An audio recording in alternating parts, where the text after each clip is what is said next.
సైనికుడే మనమే, ఒక సేవకుడై కదిలే జననాయకుడే కలిగే పరిశ్రామికుడై అడుగున పడి అనగా నల్లచెరువు మండల మరియు కార్యకర్తల ఆత్మీయ సమ్మేళనం జరిగింది.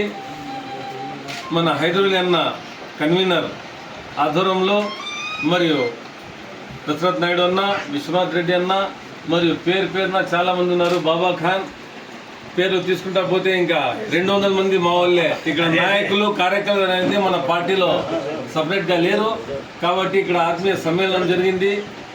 ఈ సమ్మేళనంలో రాబో రోజుల్లో ప్రచార ప్రణాళిక ఎలా చేయాలి, ఎప్పటి నుంచి ప్రచారం స్టార్ట్ చేయాలి నల్లచెరువు మండలంలో అనేది మాట్లాడుకోవడం జరిగింది.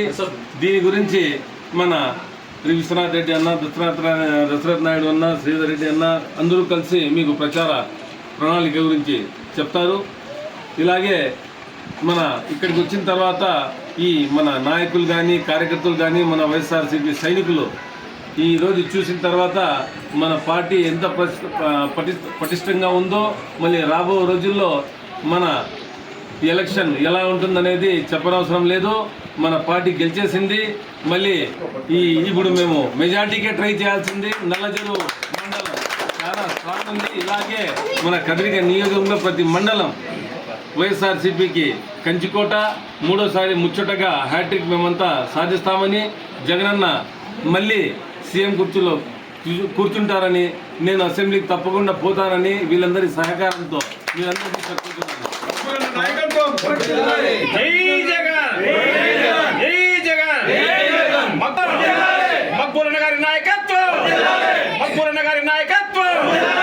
నుంచి క్యాన్వాసింగ్ ఏమనేది ఇప్పుడు చెప్తారు, మీరు మాట్లాడారు.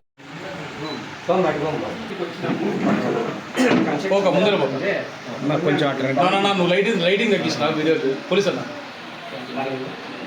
నువ్వు లైట్ ఆఫ్ చేసే పక్కనే ఉన్నారు.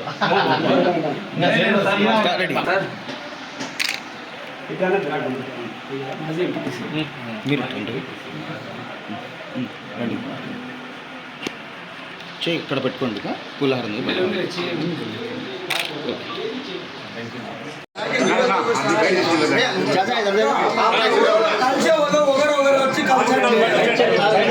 ఈరోజు మన రాష్ట్ర ముఖ్యమంత్రి వైఎస్ జగన్మోహన్ రెడ్డి గారు సామాజిక న్యాయం పాటిస్తూ మన కదిరి నియోజకవర్గానికి అబ్దుల్ అహ్మద్ గారిని ఎమ్మెల్యే అభ్యర్థిగా ప్రకటించడం జరిగింది. దానికి అనుగుణంగా మన నల్లచెరువు మండలానికి ఈరోజు ఇది రెండోసారి రావడం జరిగింది.